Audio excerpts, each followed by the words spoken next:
Michael Vick once stood in a position that very few athletes in NFL history have ever reached, not because of the number of Super Bowl championships, which he never had, but because he changed the way the entire league understood the quarterback position.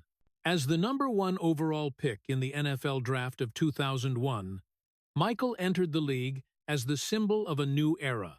He was selected to the Pro Bowl 4 times, won the NFL Comeback Player of the Year award in 2010, and became the first quarterback in NFL history to rush for more than 1,000 yards in a single season.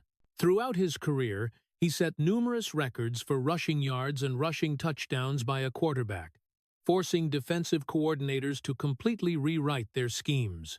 At the college level, Michael was inducted into the College Football Hall of Fame, honored as one of the most influential players football has ever produced. He did not enter the Pro Football Hall of Fame, but his professional legacy still lives on in the way the NFL operates today, in the image of the dual-threat quarterbacks that later generations have followed. Michael Vick didn't need a championship ring to become a historical marker. He himself was a revolution. But behind those achievements was a life torn in two, where the spotlight never reached the real pain. Michael grew up surrounded by violence and absence, stepped into fame while his character was still unfinished, and learned to survive by splitting himself into two people. On the field, he was the symbol of hope, of speed, of the future. Off the field, the old standards that had never been questioned continued to exist, covered up by victories and the silence of an entire system. Michael's greatest pain wasn't just the public downfall. It was the late realization that for many years he had run too fast to ever stop and learn how to live fully. His strength wasn't shown in returning to the top, but in accepting to keep living with a burden that can't be erased, can't be justified, can't be escaped. Michael Vick exists today as a man carrying two lives that collided, understanding that he can't start over, but still choosing to move forward within his limits with the painful clarity of someone who has looked directly at himself. If you want to continue following the full story of Michael Vick, from the heights of glory to the dark corners he had to face throughout 30 years, please subscribe to the channel and turn on notifications so you don't miss the next part. Thank you for listening, and we'll see you in the next chapter, where the things Michael Vick ran from his entire life finally start to be revealed. Michael Vick didn't step out from peace, and that explains why, when he stops in the present, that stillness feels so heavy. Before he became the NFL's symbol of speed, before his name was called on the draft stage under blinding lights and roaring applause, he was just a kid growing up in Newport News, Virginia, where violence wasn't an exception, it was as constant as the air. There, children learned to read adults' faces before they learned the alphabet, learned to dodge danger before they were taught right from wrong. The streets where Michael grew up didn't allow innocence to last long, because innocence meant vulnerability. His family, like so many others in the neighborhood, lacked a stable structure. The adults in his life showed up in fragments, worn down by the pressure to survive, by exhaustion and endless worries. There wasn't much time for slow conversations, no one patient enough to sit down and teach a child the line between what's acceptable and what will leave lasting consequences. In that empty space, the streets spoke in place of parents, peers became the teachers, and rules were set not by morality but by fear. Michael learned to defend himself very early, learned to react fast so he wouldn't become a target, learned to act tougher than he really was just to be left alone. He didn't learn those things because he wanted to. He learned them because that was the only way to survive in an environment that didn't allow weakness to exist out in the open. When football entered Michael's life, it wasn't just a sport.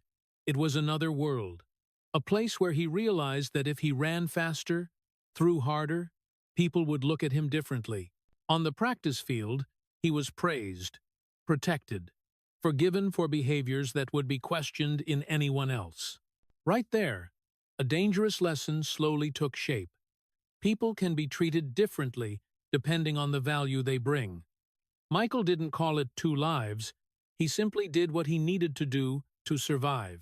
At home and on the streets, he lived by the standards of the environment that raised him, where strength and hardness were seen as necessary.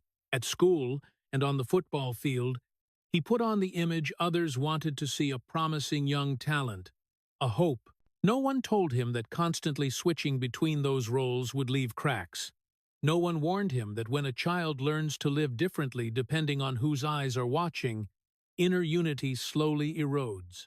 A family without structure didn't just leave Michael without supervision. It also left him without a steady moral anchor to return to when things got messy.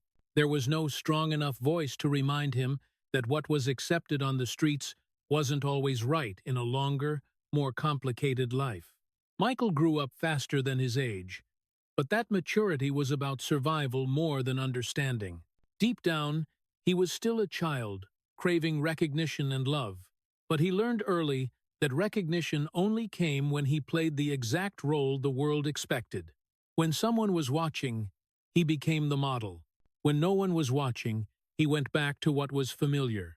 Those two ways of existing grew alongside him in parallel, not loud, not clashing right away, but quietly pulling apart. Newport News didn't set out to create a tragedy, but it created something more dangerous: a child who knew how to adapt to different worlds without ever being taught how to bring them together into one whole person.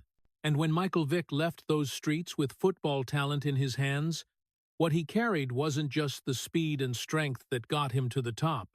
It was also a habit deeply rooted from childhood, the habit of living one way when people are watching and keeping the rest in the shadows.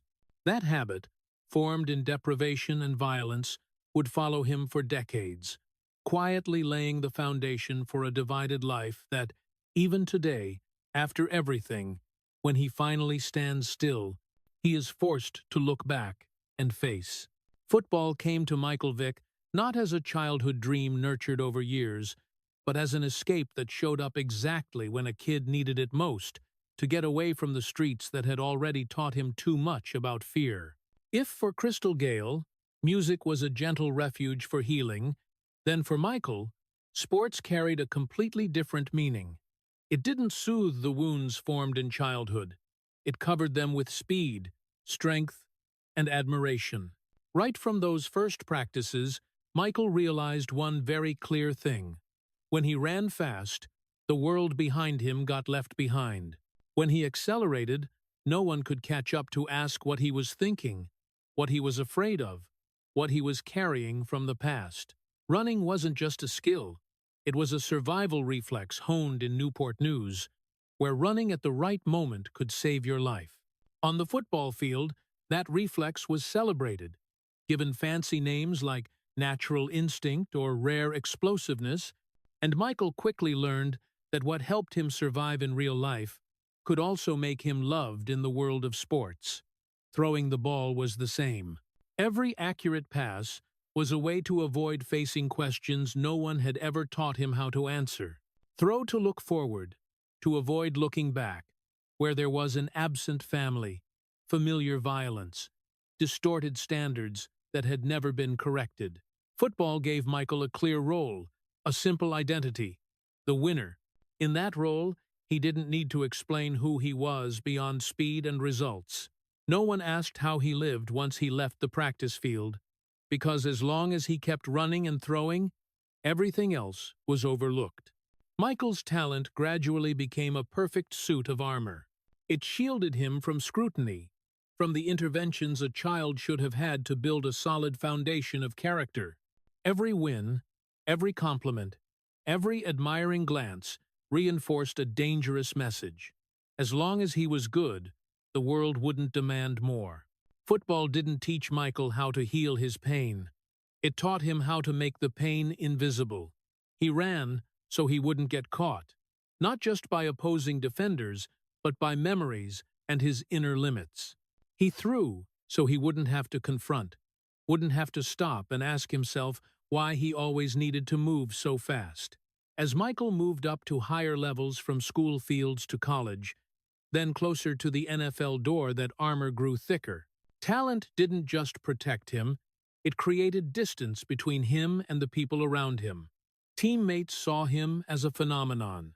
Coaches saw him as the key to victory. The media saw him as a fairy tale story of rising from poverty. In all those gazes, there was very little room for a human being growing up in division. Michael learned to exist fully in the role of athlete, but he became more and more estranged from himself when he wasn't wearing that uniform. Sports gave him discipline on the surface, but it didn't provide the moral guidance needed to face the power and money that would come later. It taught him how to beat others, but not how to beat the dark parts within himself. And as the accomplishments kept piling up, as the cheers grew louder, Michael had fewer and fewer chances to stop. Stopping meant taking off the armor, facing straight on what football had covered for so many years. So, he kept running, kept throwing, kept living in constant motion, where everything was directed outward. Football, throughout that entire phase, wasn't the path to wholeness, it was the path that helped Michael postpone the confrontation with himself. And when he stepped across the threshold of fame, what came with him wasn't just talent enough to change a sport, but a dangerous habit forged very early. If he ran fast enough, if he threw far enough, if he won enough times, then maybe no one, not even himself, would ever have to see the cracks that were quietly growing inside. Fame came to Michael Vick not in careful steps, but in one straight leap to the top, so fast and overwhelming that even he didn't have time to understand what was happening. The day the NFL draft called his name at number 1, it wasn't just the moment a young player stepped into America's biggest league. It was the moment a person who hadn't even finished becoming himself was thrust straight into the center of worship. Money appeared almost instantly, so much of it that it warped his sense of value and consequence. Power came too, not official power, but the invisible power of an icon, where every behavior could be justified with the 2 words, talent. Michael stepped into the NFL like stepping into a parallel world, where what had once been considered dangerous in real life suddenly became invisible next to victory. No one stopped to ask what a young man raised in deprivation and violence would carry into that environment full of temptations. No one thought that before learning how to manage fame, a person first needs to be taught how to manage themselves. On the field, Michael was hailed as the embodiment of the future, a quarterback who could outrun every defensive scheme, who could turn chaos into victory. Off the field, he began to realize that all that praise came with a strange kind of loneliness. When the whole world looks at you as an icon, very few people still look at you as a human being who needs guidance. The advice around him mostly centered on staying in form, avoiding injury, protecting his image, and rarely touched the deeper question: who are you when you don't have a ball in your hands? Michael was surrounded by people who benefited from his success, but he lacked voices brave enough to set boundaries. Fame, instead of bringing safety, created an ever-widening gap between him and the rest of life. The loneliness of the celebrated doesn't come from lacking people around it, comes from no one truly reaching the person inside. Michael kept running and throwing, kept winning, but each win pulled the 2 worlds inside him a little farther apart. The world on the field grew brighter, more organized, with clearer rules. The world off the field, where the old standards had never been questioned, continued to exist in parallel, quietly and without interference. No one forced him to merge those 2 worlds, because as long as Michael kept delivering wins, everything else was considered secondary. Fame arrived too early, so he never had the chance to learn how to take responsibility when no one was clapping. He learned how to exist under the lights, but not how to live in the darkness. Every time he came back after big games, the silence in private spaces grew heavier, because there were no cheers to drown out the inner conflicts. Michael began to understand that he was living 2 lives that didn't intersect, one life broadcast live, where every move had clear meaning, and another life where old habits still existed unquestioned. Fame, instead of healing that split, made it deeper. It gave him everything a young athlete could dream of, but it didn't give him the time and guidance needed to grow as a person. And while the whole country looked at Michael Vick as the symbol of strength and speed, inside him, the two worlds had begun to separate completely, quietly and irreversibly, laying the foundation for a tragedy that it would take many years later, when the lights had gone out, for him to finally be forced to face. On the field, Michael Vick existed like a promise. Every time he stepped out of the tunnel, the entire stadium felt electrified, because people believed that as long as the ball was in his hands, anything could happen. He was the hero of runs that broke logic, the hope of cities that had placed their faith in his speed and recklessness, the symbol of an NFL that was changing, where power no longer stayed tucked in the pocket, but exploded into open space. In that world, Michael was defined clearly: the leader, the winner, the one who gave the feeling that the future could be rewritten in a single moment. But when he left the field, when the cheers faded and the lights no longer shone directly on his body, another world remained completely intact, untouched by the applause.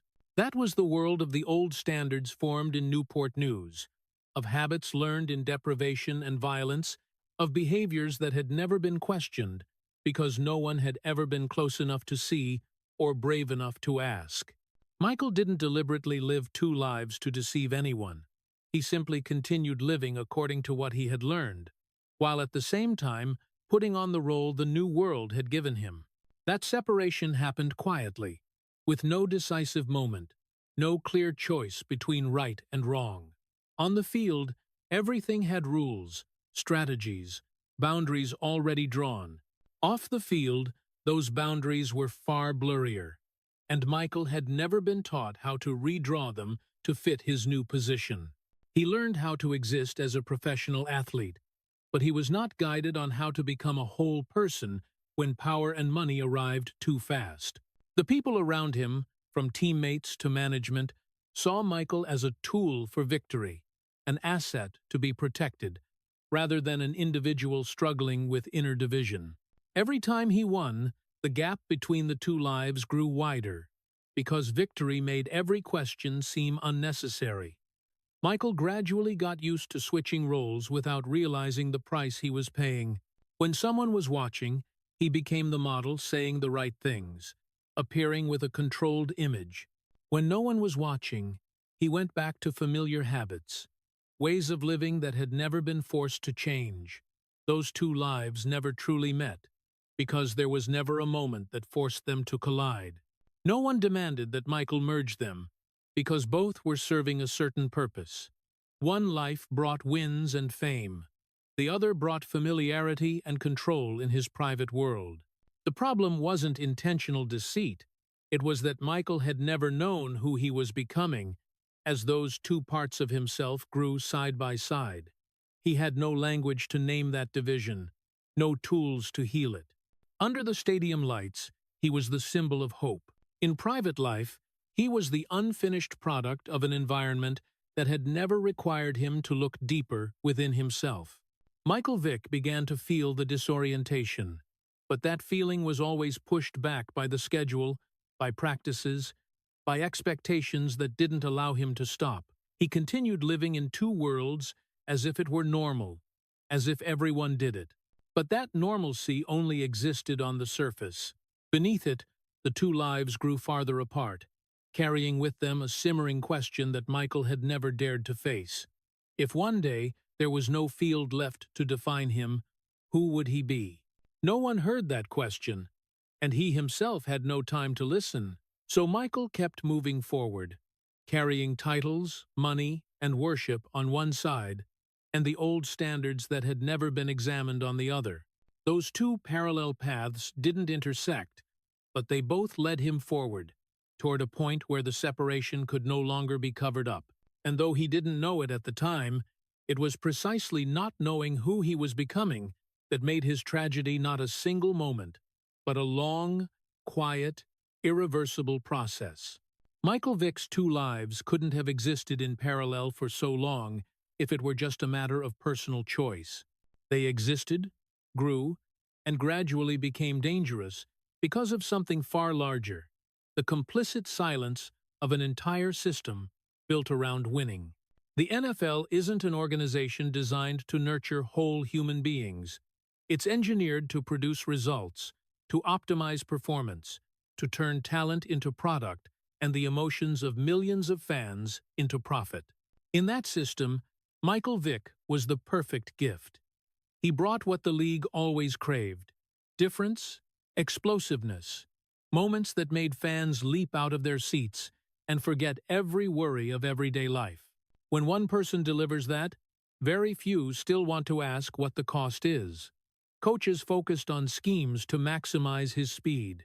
Management focused on contracts, ticket sales, jerseys with his name. Brands focused on the image of a young, unstoppable star. In that machine, Michael was cared for like a precious asset, but he wasn't guided like a human being still in need of shaping. No one in the system had a real incentive to stop and ask the hard question: is he ready for everything that's coming? The media, instead of playing the role of warning, became a mirror amplifying the glow. The praise-filled articles, the repeated highlight reels, the stories of the poor kid rising to the top, told over and over until they became legend. In that legend, there was no room for inner conflict, no room for old habits left uncorrected, no room for a person living in division. Michael Vick was told as a success story, and that story was too beautiful to be marred by unsightly signs.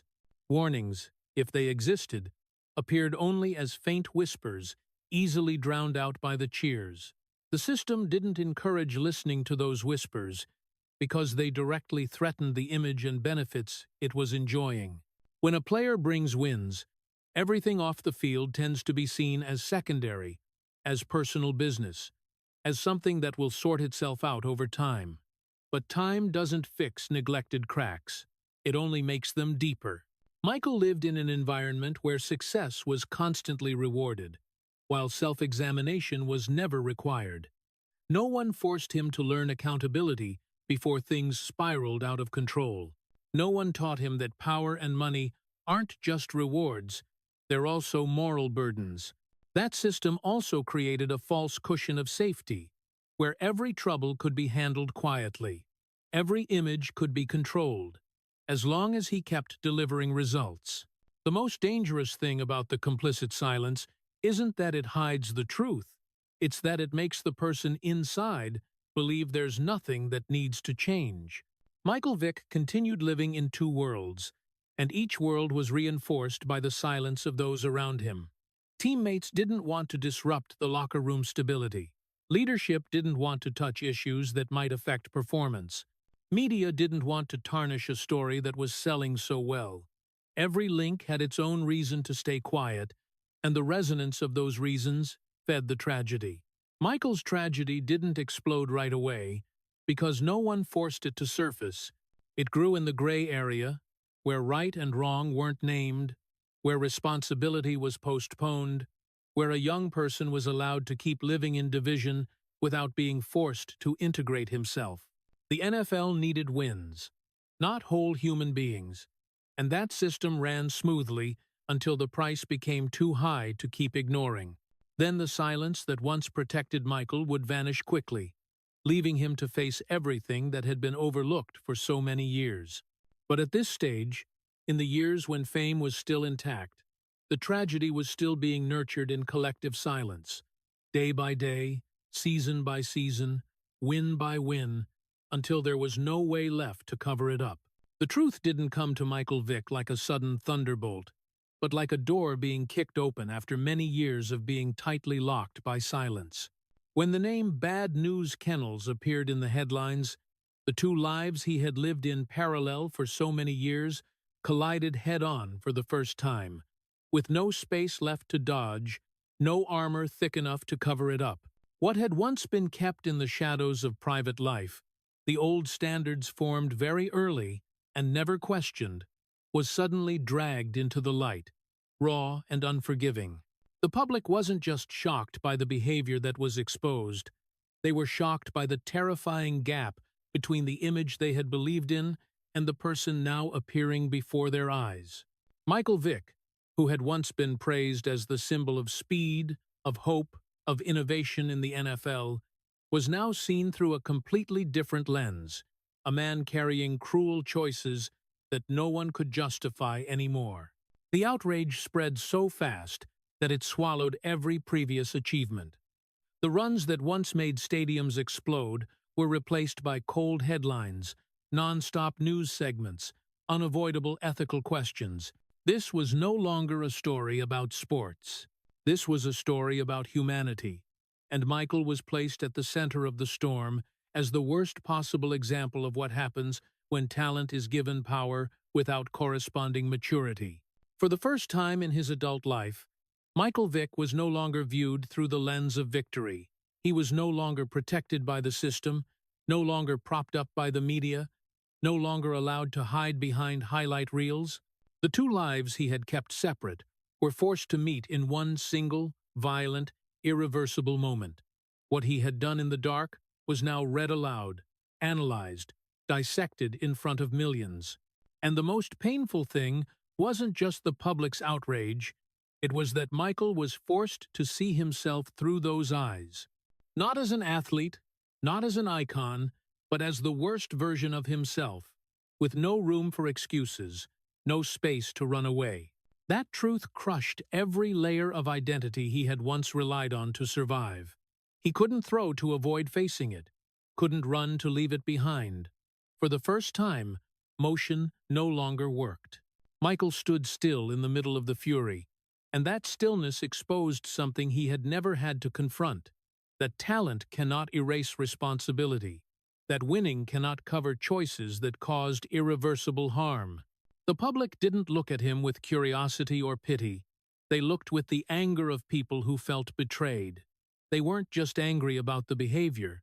They were angry because the image they had trusted had completely collapsed. In that moment, Michael Vick was no longer a man of two worlds. The two worlds had merged into one brutal reality, where every part of him was exposed at once. The years nurtured in the complicit silence of the system now came back like an indictment in reverse. No one stepped up to defend him anymore. No one talked about potential or the future. There was only the truth, raw and merciless. Michael was forced to face the consequences not just before the law, but before his own conscience, something he had postponed for far too long. This was the unavoidable collision, not between an athlete and the public, but between the person he had once been celebrated as and the person he had become in the shadows. And in that collision, there was no way back, no way to soften the story, no space to redefine it immediately. Only a total collapse, where Michael Vick was seen for the first time in his life, not as a hero or an icon, but as a living warning about the cost of living two lives for too long without ever being forced to make them meet. The exposure of bad news kennels didn't just close one chapter in Michael Vick's life, it brought down the entire collapse of everything that had once defined him. His fame vanished so fast that even he couldn't grasp how far he had fallen. In a very short time, the man who had been celebrated as an NFL icon became a name widely hated, spoken of with contempt, anger, and deep disappointment. The stadiums that once roared when he ran now echoed with boos in his memory. The faces that once asked for his autograph now turned away. Michael Vick didn't just lose affection, he lost the right to be seen as a complex human being. In the public's eyes, he was reduced to a single image, cruel and unacceptable, as if his entire previous life had been nothing more than a long disguise. Endorsement contracts were canceled almost immediately. The huge numbers that once made him feel safe suddenly became meaningless. Money left just as quickly as his reputation, leaving a cold emptiness where Michael first realized that things he thought were permanent could disappear overnight. But the greatest loss wasn't the money or the titles, it was the stripping away of his identity. For years, Michael had been defined by speed, victories, the quarterback position, the hero role. When all those labels were ripped off him, there was nothing left to hold on to. He was no longer an NFL player, no longer an icon, no longer the future of a league. He became a name mentioned only as an example of downfall, and in that void, Michael didn't know who he was without football as his anchor. The public's hatred didn't stop with him. It spilled over onto his family, people who never chose to step into this storm. His wife faced contemptuous stares and painful questions that had no answers good enough to ease the shame. His children grew up in a time when their father's name was tied to outrage, and Michael understood that what he had done had left scars on the most innocent people around him. The family, which should have been the last safe haven, was dragged into the eye of the storm and forced to suffer alongside him the price of choices they never controlled. Michael began to realize that this collapse had no clear ending point. It wasn't like a loss that could be fixed with another win. This was a prolonged loss, where every passing day reminded him that he no longer belonged anywhere. The NFL, once his home, slammed the door shut. The public, which once gave him love, now offered only judgment. Even private spaces were no longer safe, because wherever he went, his past followed like a shadow he couldn't shake off. Michael Vick became a man without territory, without community, without a clear role. He lived in a state of suspension, caught between the person he used to be and the person he didn't yet know how to become. That collapse forced him to face a truth more painful than any punishment or hatred, that for many years he had built his life on foundations that were never solid enough. When those foundations crumbled, there was nothing left to hold him up. Michael could no longer run from himself the way he once did. He couldn't outrun the shame, couldn't throw responsibility farther than he could throw a football. For the first time, he was forced to sit with himself in the most stripped-down state. No titles, no money, no protection from the system. And in that nakedness, he saw clearly the full extent of the damage his double life had caused, not just to society, not just to innocent living beings, but to himself, the man who had lost the ability to see himself as a whole person. This collapse didn't bring immediate purification. It didn't open a door to redemption. It only exposed a deep, hollow void where Michael Vick had to ask himself whether he still deserved to exist in the world that once celebrated him. With nowhere left to belong, he stood amid the ruins of his old life, carrying shame, regret, and a prolonged sense of being completely lost, like a man who had lost all direction. This wasn't the absolute bottom, but it was the moment Michael understood that everything he once thought was permanent had vanished, and that if he still wanted to keep living, he would have to do something he had never done before, face himself without any disguise at all. The prison didn't welcome Michael Vick like a place for redemption, but as a stark space where every identity that once shielded him was completely stripped away. When the metal door closed behind him, there were no more stadiums, no more cheers, no more jumbotron flashing his name as an icon. Here, no one called him quarterback. No one mentioned the runs that once changed the NFL. He was just a man with a number, blending into a stream of people whose past no longer held any exchange value. In that heavy silence, Michael first understood what it meant to live without motion to escape into. No more running to flee pressure, no more throwing to redirect the gaze. Every survival reflex that had once saved him on the field became useless. Prison forced him to sit still with himself, day after day, hour after hour, moment after moment, with nothing to distract. The cold walls didn't care who he had once been, and that very indifference became the hardest blow to an ego accustomed to worship. Michael began to feel an emptiness he had never known before, because throughout his entire life, he had never existed without a clear role to cling to. Here, that role vanished, leaving a man who didn't know where to begin. The long nights in his cell brought thoughts he had always avoided before. No one left to blame, no system to hide behind, no noise to drown out the questions. Michael was forced to confront images of himself he had never allowed to appear fully. The actions that caused irreversible harm, the choices born from years of cultivated numbness, and the truth that talent didn't just fail to save him. It covered up responsibility for far too long. Awareness didn't arrive like some romantic moment of awakening. It came slowly, in fragments, and painfully. There were days Michael tried to cling to old memories, tried to remind himself who he had once been. But those memories now only deepened the emptiness. There were days he hated himself not because of the punishment, but because he realized how much damage had happened while he was still being celebrated. In prison, no one demanded that he be strong, and no one cared what he could do. That very absence of expectation made Michael see clearly, for the first time, the moral void he had lived with. He began to understand that living two parallel lives didn't just harm others, it also eroded his own ability to sense his boundaries. Sitting still with himself meant having to listen again to the voices ignored for so many years, having to accept that no apology could ever erase it all. The days passed slowly, with no victory milestones to hold on to, no game schedule to count down. Only time, long and unrelenting, forcing Michael to remain in his own truth. He learned silence, not as a tactic, but as a necessary state for survival. In that silence, he gradually realized that taking responsibility didn't bring immediate relief. It only opened a long road, where each step felt heavier than the one before. Prison didn't turn Michael Vick into a different person overnight. It didn't heal the cracks formed in childhood, nor did it return what had been lost. But it did one thing that had never happened in the 30 years before. It forced him to stop completely.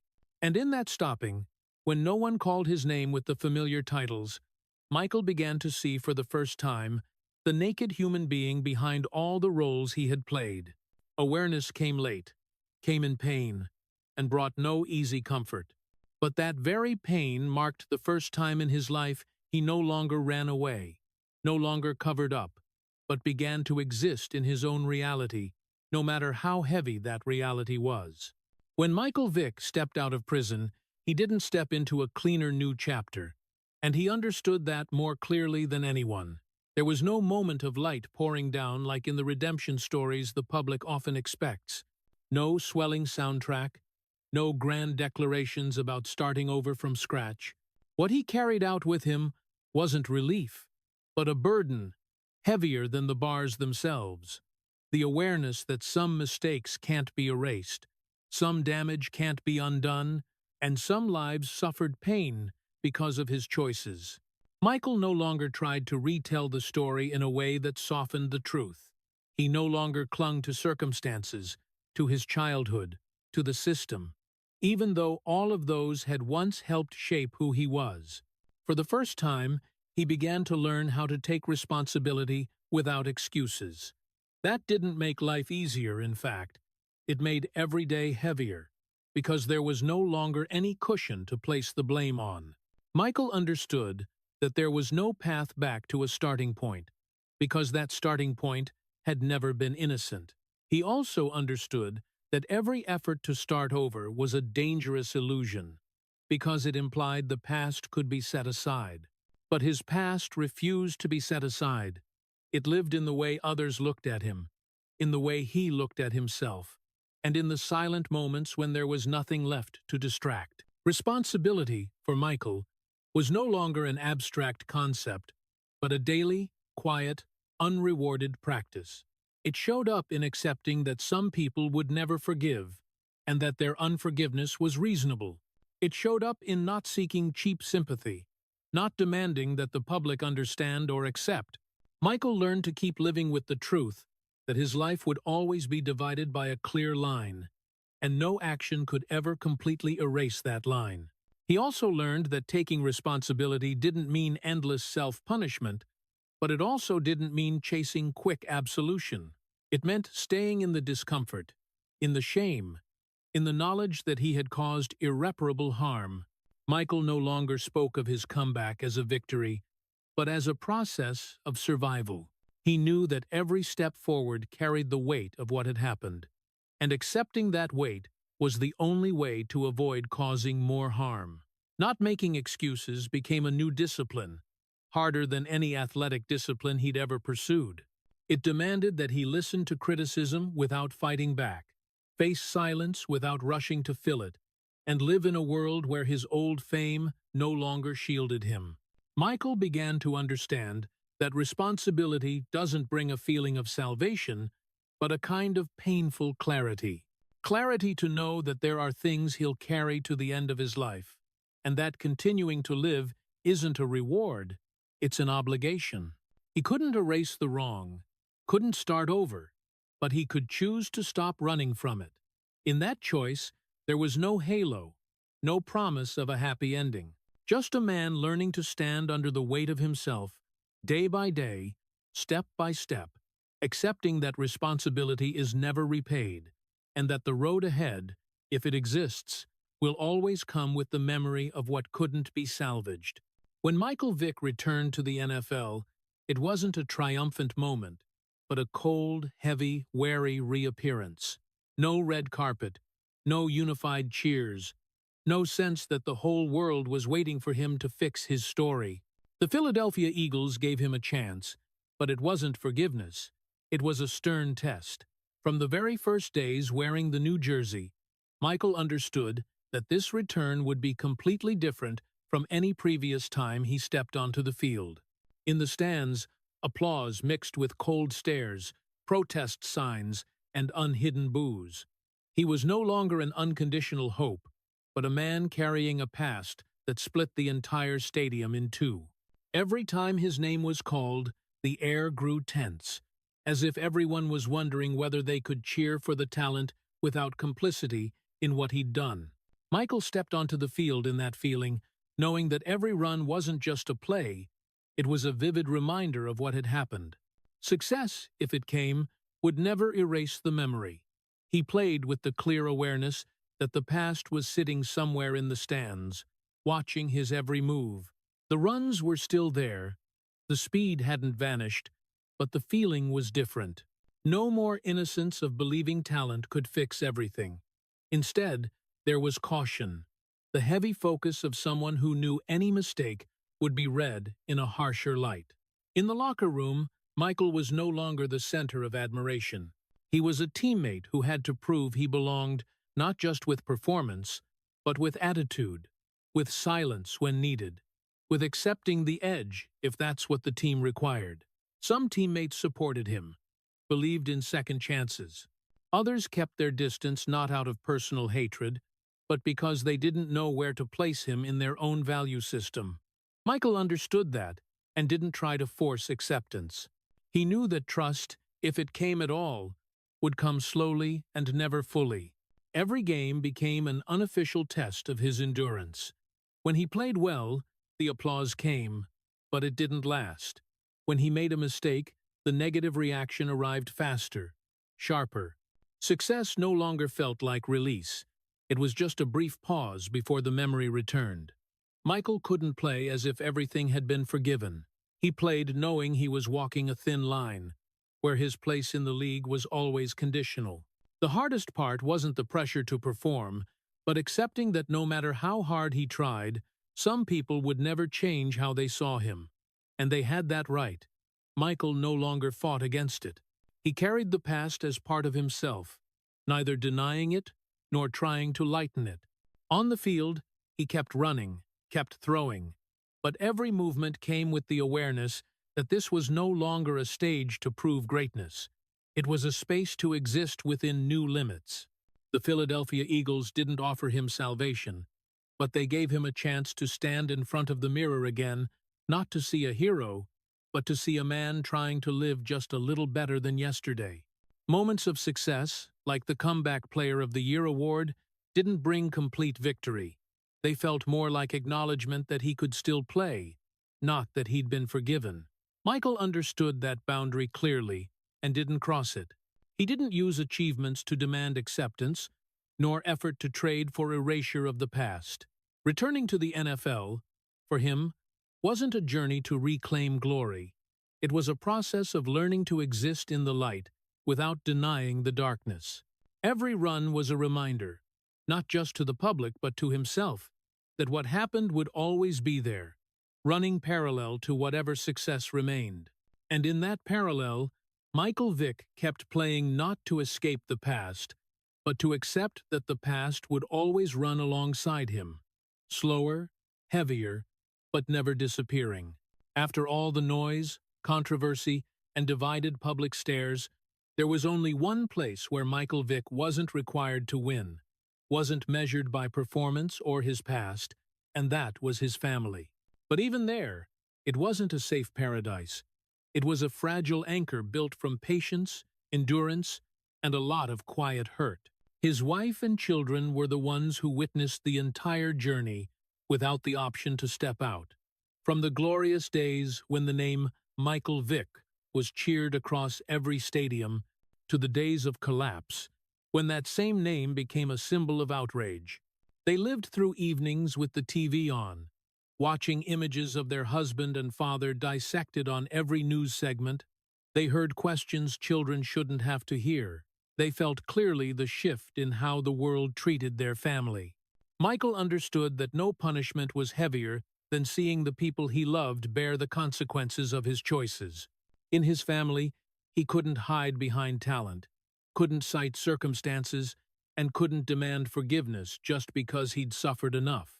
He had to learn to show up, quietly and steadily, in the small moments he'd never valued before. Being a father, for Michael, was no longer a role running parallel to his career. It was a late lesson that forced him to start over from scratch. He realized that for years he'd grown used to being called out, cheered, defined by what he did on the field, while his kids growing up needed a dad who wasn't an icon, but a person who could sit down, listen, and own his mistakes. Learning to be a father belatedly meant facing the feeling of having missed too much. Irretrievable moments, evenings he wasn't there, times his mind was elsewhere even when his body was home. His family didn't bring those things up to accuse, but that very forgiving silence made Michael feel the weight even more. He began to understand that love in a family doesn't demand victory, but it demands honesty and accountability at a deeper level than any playing field. A different life slowly took shape, less noisy, less in motion, and therefore offering no escape. No longer a packed game schedule to blur emotions, no constant flights to avoid hard conversations, just ordinary evenings where the past could be mentioned or left in silence, but always present. Michael lived in a family space where regret wasn't exaggerated, but also wasn't denied. He learned to accept that some wounds can't fully heal. They can only be lived with in ways that cause less harm.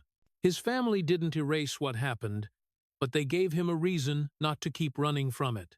There, Michael didn't need to prove he deserved to be there through achievements, but through consistency, through showing up when it mattered, through staying when things weren't comfortable.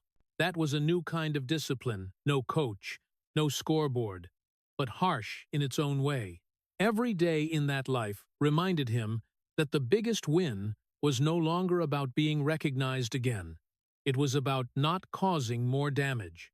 Family became the only place he could exist without a role to play, but also the place where he saw most clearly what he'd lost. In the quiet of private life, Michael Vick kept learning to live slowly, live honestly, and live with regrets that couldn't be fixed, understanding that this wasn't a reward. It was the final responsibility he could choose to carry. Michael Vick's legacy doesn't rest neatly on one side, and it can never be told as a purely clean story. It exists at the painful intersection of myth and warning, between the light that changed NFL history and the darkness that forced society to look at itself. On the professional side, it's impossible to deny that Michael shook up how people understood the quarterback position. Before him, the NFL was still cautious about the idea that a player could be both a game manager and a constant running threat. Michael arrived and shattered that limit, forcing defenses to rewrite schemes, forcing coaches to rethink speed, space, and versatility. Generations of players who came after stepped into a league expanded by what he'd done. In that respect, Michael Vick is an indelible sports legend, a milestone the NFL will always carry. But precisely because of that influence, his fall couldn't be seen only as personal tragedy. It became a collective moral lesson, exposing dangerous gaps in how society glorifies talent without simultaneously nurturing responsibility. His legacy isn't just the runs or the wins, it's also the hard question. What happens when someone is given too much power before learning to take responsibility? He became proof of how long brilliant light can hide darkness, and the price paid when that darkness is finally dragged into the open. Michael Vick can't be split into two separate people, one to praise and one to condemn. That inseparability is what makes his legacy so heavy. Every time his name is mentioned, it pulls both parallel currents: admiration for the talent that changed the game and outrage at the indefensible moral choices. That makes his story impossible to tell easily, and perhaps it shouldn't be told that way. That impure legacy forces people to accept that sports history isn't written only with victories, but also with mistakes that expose human limits. Michael Vick became an uncomfortable but necessary mirror, reminding us that talent doesn't exempt responsibility, and adulation can't substitute for building character. He is living proof that a legend can simultaneously be a warning, that the brighter the light, the sharper the accompanying shadow. That legacy doesn't bring full pride, nor does it allow easy forgetting. It exists as a historical mark, forcing the NFL and the public to mature in how they see the person behind the icon. And in that maturity, Michael Vick's story keeps living, not simply to be celebrated or cursed, but to remind us that the future can't be built on light alone without facing the darkness that shaped it. In the present, Michael Vick no longer lives in two parallel lives like before. The field is no longer a refuge. Private life is no longer a separate shadow. Everything has merged into one single, heavy, unavoidable reality. But that merger doesn't bring absolute peace. It only brings a harsh kind of wakefulness, understanding that some cuts never heal. You just learn not to make them bleed more. Michael lives like a man who no longer runs, no longer throws to dodge, no longer has a role to hide behind. He stands in his life with a slow, careful stride, as if every step has to be weighed to see if it will hurt anyone else. Forgiveness, if it comes, arrives in fragments and never fully.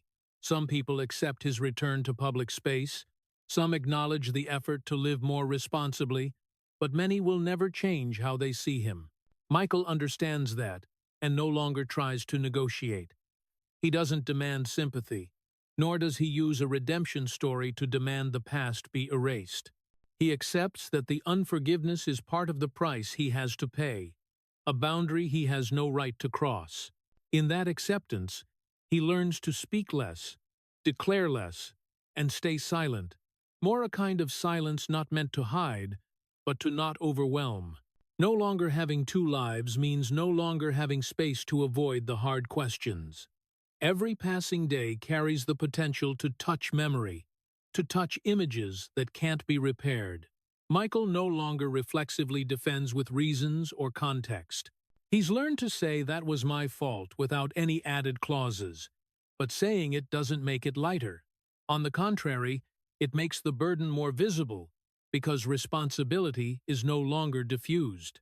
He lives in a reality where every small action is measured by one single standard. Does it cause more harm or not? Peace, if it appears, is only fleeting, fragile moments. It comes in mornings without packed schedules, in afternoons with nothing to prove, in conversations without the goal of convincing anyone. But even then, peace doesn't stay long. It retreats when memory returns, when an old headline is brought up, when a look on the street reminds him that the past doesn't vanish just because time passes. Michael has learned not to fight it. He lets those moments pass, not exaggerating them, not avoiding them, not self-punishing. Living in acceptance and limits demands a discipline different from any he'd ever known. No coach reminding him, no scoreboard giving feedback. Just quiet consistency, showing up on time, keeping small promises, not arguing when questioned, staying silent when silence is needed. Michael understood that any effort to redefine himself had to go through this long road, with no shortcuts. He no longer sought public recognition as a measure of progress. The only measure left was whether today caused less harm than yesterday. Carrying the past for the rest of his life isn't a dramatic curse. It's an ordinary, repeating reality. It shows up in the way he chooses not to stand in the center, in the way he steps aside for others, in the way he accepts being remembered by an incomplete story. Michael doesn't try to rewrite that story. He lets it exist with all its inherent contradictions, because smoothing it out would just be a new form of escape. At an age when many seek peace, Michael Vick seeks correctness. Not correctness in terms of image, but in the minimal moral sense. Not repeating the mistake, not denying the consequences, not demanding the debt be wiped clean. He understands that some doors will stay closed forever, and knocking harder only makes the echo more jarring.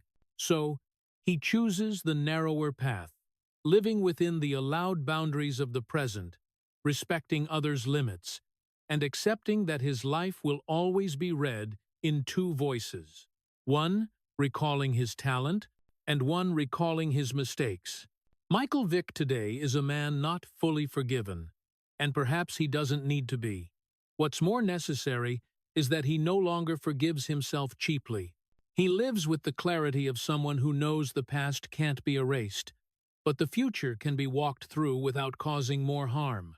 No halo, no promises of salvation, no absolute peace. Just a man learning to stay with his life, within limits, in acceptance, and in responsibility that lasts to the end. A life doesn't close with a victory, nor with full forgiveness, but with the truth named correctly. Looking back over Michael Vick's entire journey, what stands out clearest isn't a sophisticated liar, nor a fallen hero in the familiar mold, but a man who lived too long in division because he was never guided to live fully from the start. His two lives weren't created by scheming, they grew from voids. The void of a childhood raised in violence and lack of structure. The void of a talent celebrated before being taught responsibility. The void of a system that placed winning above maturity. In those voids, two lives grew side by side, not to deceive the world, but so Michael could survive in the only ways he knew, until everything could no longer stay separate. Honoring Michael Vick, if it's still possible, can't happen through easy forgiveness. Forgiveness that comes too soon only turns the truth into a softened story. What this story needs is honesty to the point of discomfort. Honesty that he caused irreversible harm. Honesty that his talent changed the NFL and opened new paths for an entire generation. Honesty that those two things exist at the same time, neither cancels the other. Neither is allowed to overshadow the other. Michael Vick isn't a hero, because heroism demands a steady moral standard he didn't have in the most important years. But he's also not just a villain, because reducing a person to their worst mistake is the easiest way for society to dodge the harder question. Why was it allowed to go on in silence for so long? He's living proof of the cost of fame arriving before character. When the light comes too early, it doesn't just illuminate it blinds. It blurs warnings, quiets necessary voices, and creates the illusion that motion can replace reflection. Michael ran, and the world ran after him. No one asked him to stop and learn how to stand still. When the truth came out, the price wasn't just one person's. It exposed the lack of guidance in an entire ecosystem that profited from the talent but didn't invest enough in the person. The tragedy here isn't the fall, it's the long road that led to the fall, paved with victories, silence, and postponed responsibility. Wrapping up a life lived in division doesn't mean searching for a tidy ending. It demands accepting that some stories can't be framed by a single emotion. Michael Vick today lives in acceptance and limits, carrying the past as an inseparable part. That doesn't make him noble, but it makes his story necessary. Necessary to remind us that talent doesn't exempt moral duty. Necessary to warn that worship can't replace character education. Necessary to understand that when society puts someone on a pedestal too soon, society also bears responsibility when that pedestal collapses. There's no call for forgiveness here, no declaration of redemption, just a sober reminder. Look straight at the truth, even when it doesn't feel good. Honor by telling the full story, no trimming, no forgetting the dark to brighten the light. Because only when the story is told completely does it have the power to prevent tragedy from repeating. And finally, the lesson doesn't stop at one name. It reaches outward to how we build icons, how we care for the people placed in the center of the light, and our collective responsibility to not let voids guide anyone's life. Some people don't live two lives because they want to deceive. They live two lives because they were never taught how to live one life fully. Michael Vick is one of those people not to be forgiven, but to be understood correctly, and for his story to become a strong enough warning for what we choose to honor in the future. The story of Michael Vick leaves a dull, lingering pain, not explosive, but prolonged, because it's not just one person's tragedy. It's a multi-layered mirror, reflecting American society's culture. The pain lies in a kid growing up in Newport News, where violence was the language of survival, never taught how to live fully, then thrust straight to the top of the NFL as the #1 draft pick, with money, power, and worship. In the story, we see that division clearly. On the field, Michael was an icon of hope and innovation, the man who permanently changed how the NFL viewed the mobile quarterback. Off the field, old standards went unquestioned, fed by the complicit silence of the system and the media. The tragedy isn't just the bad news kennel's fall, it's the long process where warnings were ignored because winning was too seductive. Even more heartbreaking is the collapse and prison phase, when Michael no longer had talent to run from, no stadium to hide behind, forced to sit still with himself and face the slow but painful realization his return to the NFL with the Philadelphia Eagles showed the effort to keep living within limits. Applause mixed with hatred, success that doesn't erase memory, every run becoming a reminder of responsibility, never repaid. And finally, family, the one place that doesn't demand victory, exposed the heaviest personal cost, where he learned to be a father belatedly amid regret. The lesson for American life is clear and uncomfortable. Talent can't outrun character without consequences. A system that glorifies winning but neglects guiding, people will sooner or later pay a price. Honoring Michael Vick, therefore, isn't through easy forgiveness. It's through telling the full truth to understand that preventing tragedy doesn't start at the collapse, but with the responsibility to nurture the person from the moment the light first appears.